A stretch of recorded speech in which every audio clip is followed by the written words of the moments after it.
नमस्कार साथियों, मैं कुणाल आप सभी का संस्कृति आईएएस यूट्यूब चैनल पे स्वागत करता हूं। यूपीएससी एक्सप्रेस के इस एपिसोड में हम लोग बात करने वाले हैं भारत की मिट्टियों अर्थात सॉइल्स ऑफ इंडिया की।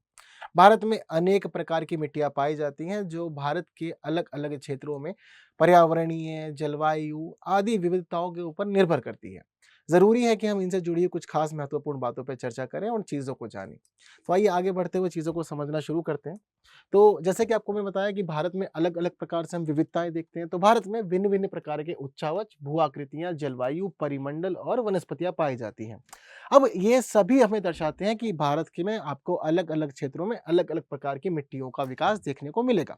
तो इन सभी की वजह से अलग-अलग क्षेत्रों में अलग-अलग प्रकार की मिट्टियाँ हमें देखने को मिलती हैं।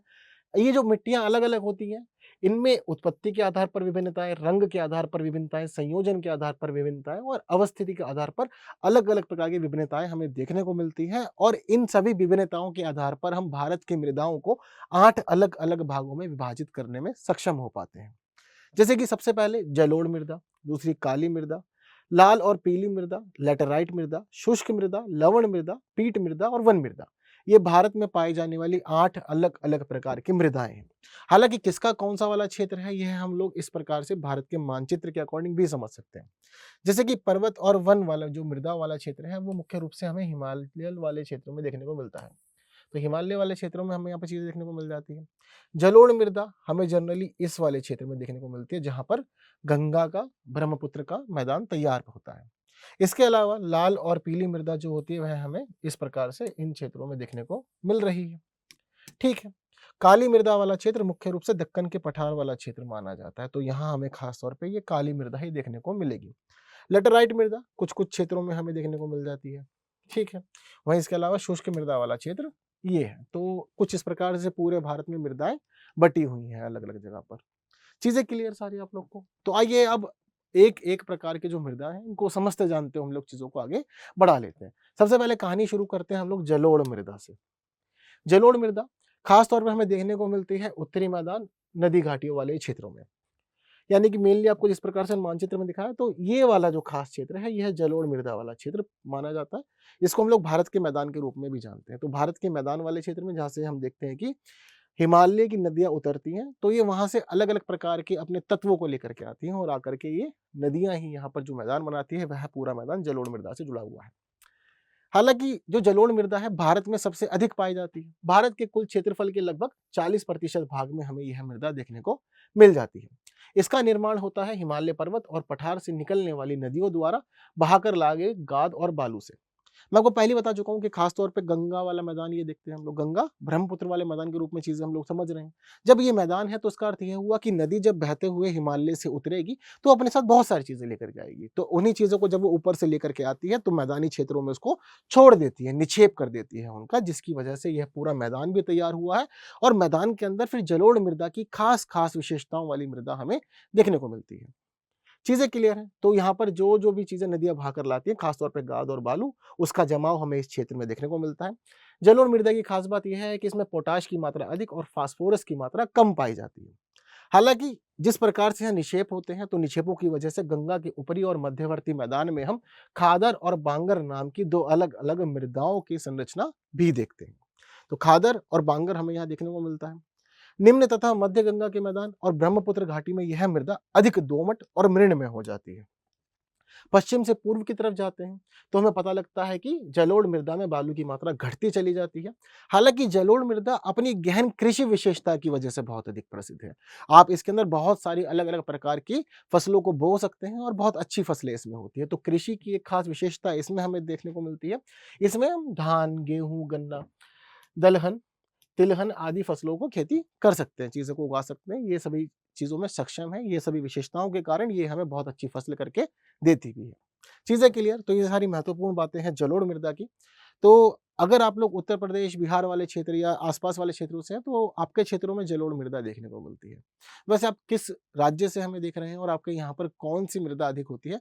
आप लोग मुझे कमेंट में ये बात ज़रूर बताइएगा। आगे बढ़ते हैं हम लोग।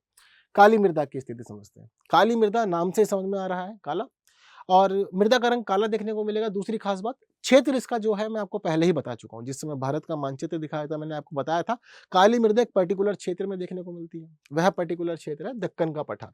तो दक्कन के पठार के अधिकतर भाग पर हमें यही मृदा देखने को मिलेगी। इससे जुड़े हुए जो क्षेत्र हैं, भारत के जो राज्य हैं उनमें नाम शामिल है महाराष्ट्र के कुछ भाग, गुजरात, आंध्र प्रदेश, तमिलनाडु, इन सभी राज्यों के कुछ-कुछ भाग हमें देखने को मिलेंगे जहाँ पर काली मृदा पाई जाती है। काली मृदा अपनी एक खास विशेषता रखती है। ऐसा माना जाता है कि इस मृदा में अगर आप कपास करते हैं तो बहुत ज़्यादा अच्छी कपास होती है। तो इसीलिए कपास वाली मृदा भी इसको कहते हैं या कपास वाली काली मृदा भी कहते हैं। वहीं इसे रेगर के रूप में भी जाना जाता है। आमतौर पर यह जो मृदा होती है मेड़ में गहरी और अपारगम्य होती है। यानी कि अगर आप इसको पार करना चाहेंगे तो बहुत ईज़िली पार नहीं कर सकते। ये अपने आप में बहुत सघन होती है। और सघन के अलावा जब यह मृदा गीली होती है तो गीले होने पे फूल जाती है और चिपचिपी हो जाती है। लेकिन अगर मान लीजिए कि मौसम शुष्क चल रहा है, बारिश नहीं हो रही है, तो यह मृदा अपने आप को सिकोड़ लेती है। दरअसल यह जो विशेषता आपको मैं बता रहा हूँ, यह काली मृदा की सबसे ज़्यादा खास विशेषता है। यह मृदा अपने अंदर पानी को बचाए रखने में सक्षम है। मौसमी परिस्थितियों के अकॉर्डिंग यह अपने आप को ढालती है। अगर इसको दिख रहा होता है कि हाँ, मानसून की स्थिति है, बारिश हो रही है, पानी मिल रहा है, तो ये बड़ी फली-फूली सी रहती है। आपको हर जगह पर फली-फूली और चिपकी-चिपकी देखने को मिलेगी, चिपचिपी देखने को मिलेगी। लेकिन अगर यह मृदा महसूस करती है कि वातावरण में पानी की कमी है, वर्षा नहीं हो रही है और जो इसको एक्सेस वाटर चाहिए होता है, अगर एक्सेस वाटर नहीं मिल रहा, तो ये मृदा कहती है कोई बात नहीं, आपको परेशान नहीं होना है। क्यों? क्योंकि मैं अपने आप को खुद ही तोड़ लूँगी। सिकुड़ जाती है मृदा, सिकुड़ करके ये छोटे-छोटे, छोटे-छोटे आपको दरार इसमें देखने को मिल जाएँगी, जिसकी वजह से ये खुद में पानी को बचाए रखने में सक्षम होती है और जो ये खुद में पानी बचाती है, उसका लाभ मिलता है इसके अंदर बोई गई फसलों को। जैसे कि कपास बोते हैं, तो कपास को उस मौसम में भी पानी मिलता है, जिस मौसम में आसमान से पानी नहीं बरस रहा होता है, तो वहाँ भी इसको पानी मिल जाता है। तो शुष्क मौसमों में खास लाभ देती है अपनी फसलों को ये। तो चौड़ी दरारें शुष्क मौसम में देखने को मिलती है, जैसे कि आपको मैंने बताया कि दरारें होंगी, टूट जाएगी ये। इससे पता लगता है कि खुद ही अपना ध्यान रख रही है, खुद को ही जोत रही है, खुद को ही सँभाल रही है, ये सब कुछ इसके अंदर हो जाता है। ठीक? तो इसकी वजह से इस मृदा के अंदर लंबी अवधि तक नमी बनी रहती है। फसलों को जब वर्षा नहीं होती है, उस समय भी जल मिलता रहता है, परेशानी उनको भी नहीं होती है। इस मृदा के अंदर चूना, लौह, मैग्नीशियम और एल्यूमीनियम के तत्व बहुत अच्छी मात्रा में पाए जाते हैं, साथ-साथ इसमें पोटाश भी पाई जाती है। लेकिन इसमें फास्फोरस, नाइट्रोजन और जैव पदार्थ नहीं पाए जाते।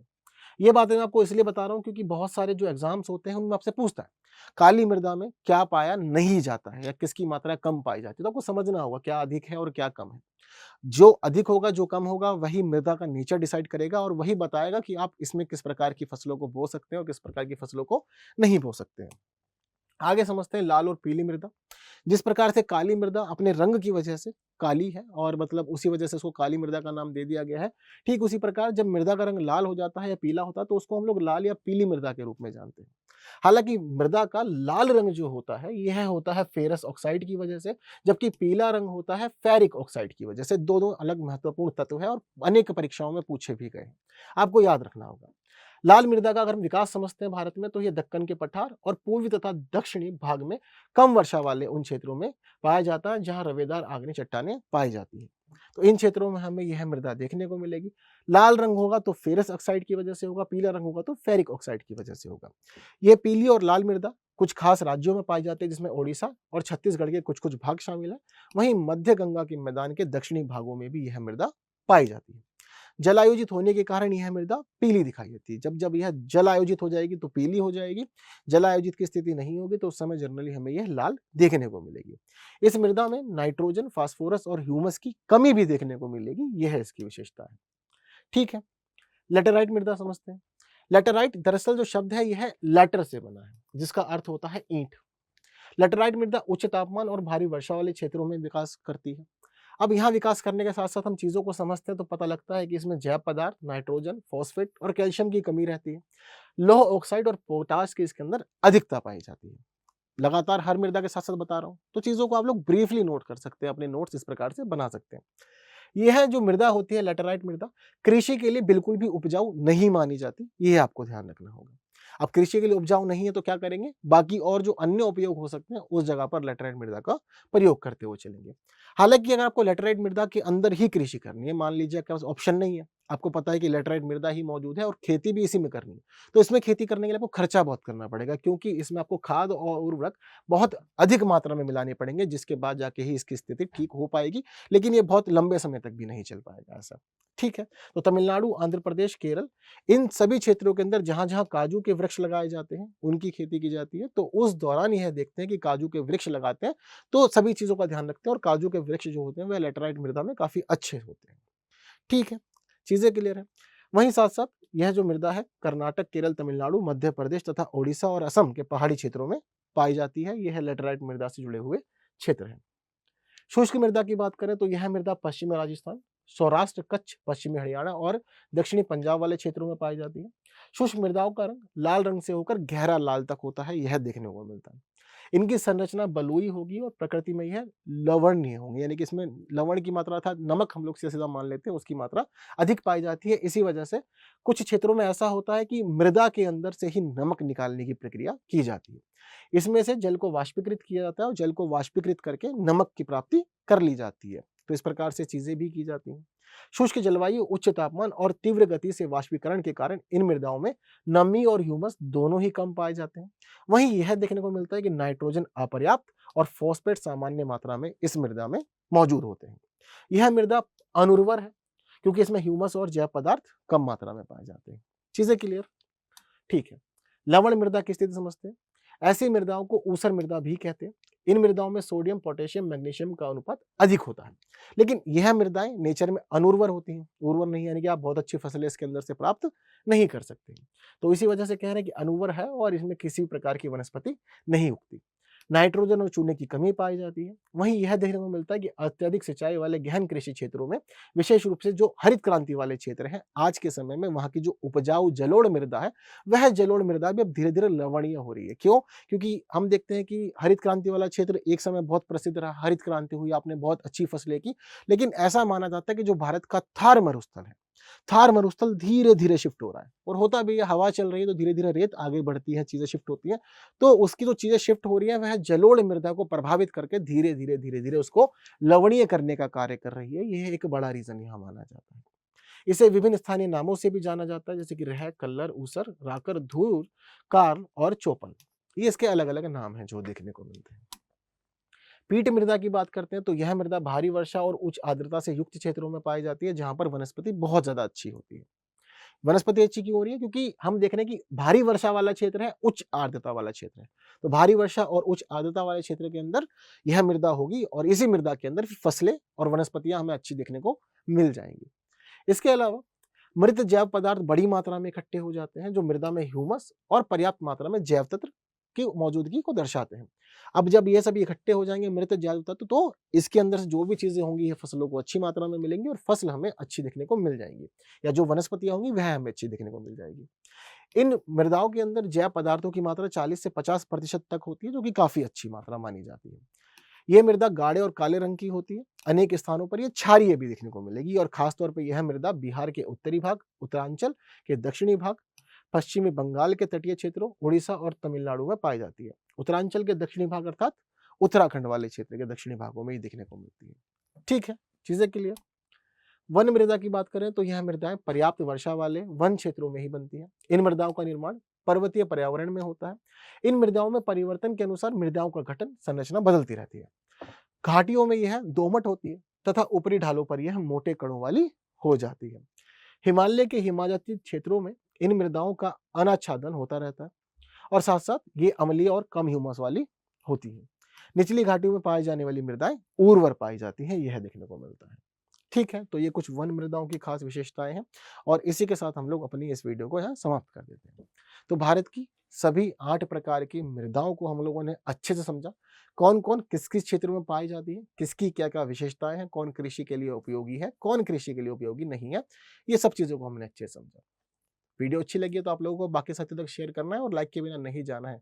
चैनल को सब्सक्राइब नहीं किया तो सब्सक्राइब भी जरूर कर लेना है और हमें पता होना चाहिए कि हमारे देश में किस प्रकार की मृदाएं पाई जाती हैं। इन्हीं मृदाओं पे हमारे अलग अलग क्षेत्रों में फसल और वनस्पतियां निर्भर करती हैं। तो आज की वीडियो में बात करते हैं बस इतनी ही, बाकी बातें करेंगे अगली वीडियो में, लेकिन आज के लिए दीजिए मुझे विदा। Thank you so much.